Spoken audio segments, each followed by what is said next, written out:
Remember a few months ago when I did a video about a kid being arrested in Australia for having 3D printed toy guns? The closest US comparison was laws around Orbeez guns, and I talked about how they're even banned in some states. Well, a 13-year-old kiddo in Pennsylvania is now facing charges for one of those exact toys.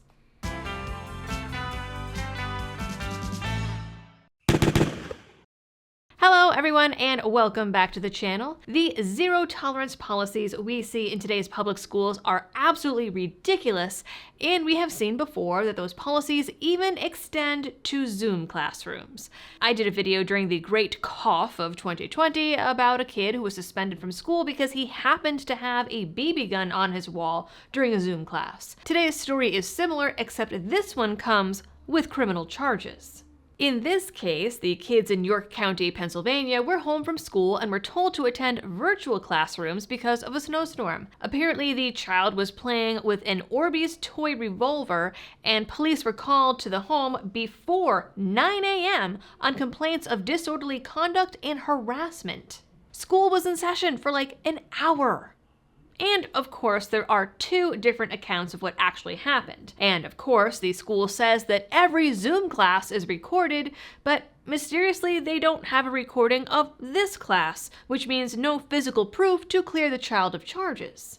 Now, before we get into the rest of the details, I think this is a great opportunity to tell you all about the Attorneys on Retainer program. While this isn't a self-defense case, it definitely highlights how important it is to have a lawyer on your side when it comes to anything related to firearms. We also know from the Alan Coley case that even with self-defense insurance, a lawyer isn't guaranteed. The Attorneys for Freedom law firm have stepped up with their Attorneys on Retainer program to try and fill that void of making sure you're covered for legal defense if a self-defense incident happens. It's literally a program to retain legal counsel rather than an insurance program that has all kinds of exclusions in the fine print. Attorneys on Retainer has you covered for misdemeanors, felonies, appeals, and even bail bonds. And unlike insurance companies, their only requirements are that the incident happened after purchasing coverage and that you reasonably acted in good faith. So switch over from your current self-defense coverage by heading on over to my link down in the description and use code LibertyDoll to get $50 off your sign-up today. According to the Hanover Evening Sun, the school called the boy's mother Tuesday morning to inform her he was being suspended for 3 days for bringing a gun to class. When she called her son to see what the heck happened, he told her the police were also already there. The officer confiscated the toy gun and told the boy he was being charged with disorderly conduct, without an adult present. The boy says that the toy fell off his TV stand as class was starting, and he went to pick it up and tell the teacher he was putting it away. The teacher claims that he brandished the toy gun to the class and said, "Look what I have." So two very different stories. And because there's no recording of this one particular class, you have to choose which side you're going to believe.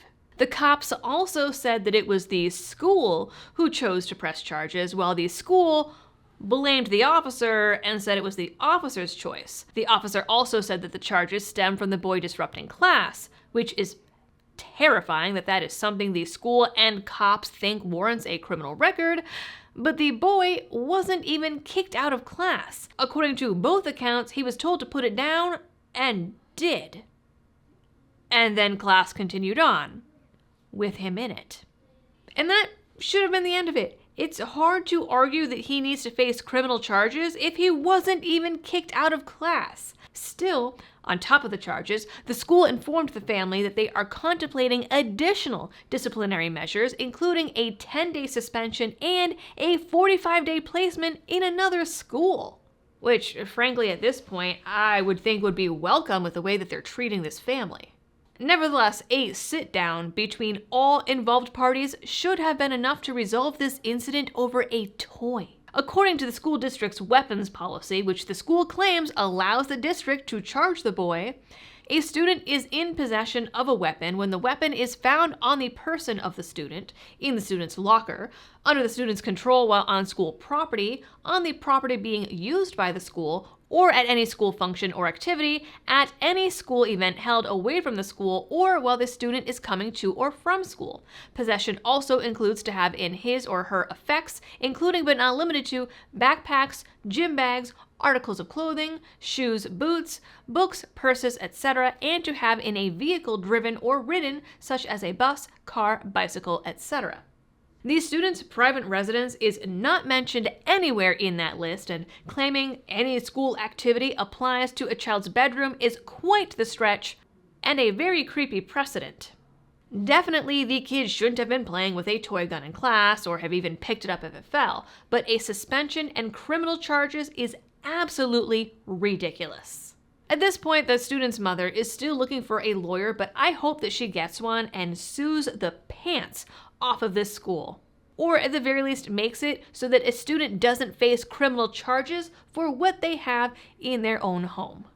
Alright folks, that is it for this little video. You guys know, please like, share, and subscribe if you are new here. Ring that notification bell if you want to see all of my other videos. I post anywhere from 2 to 4 times a week, so there is a plethora of videos out there that YouTube is probably not telling you about unless you ring that bell. Drop a comment down below as well to help with the algorithm, and as always, thank you for tuning in and happy shooting.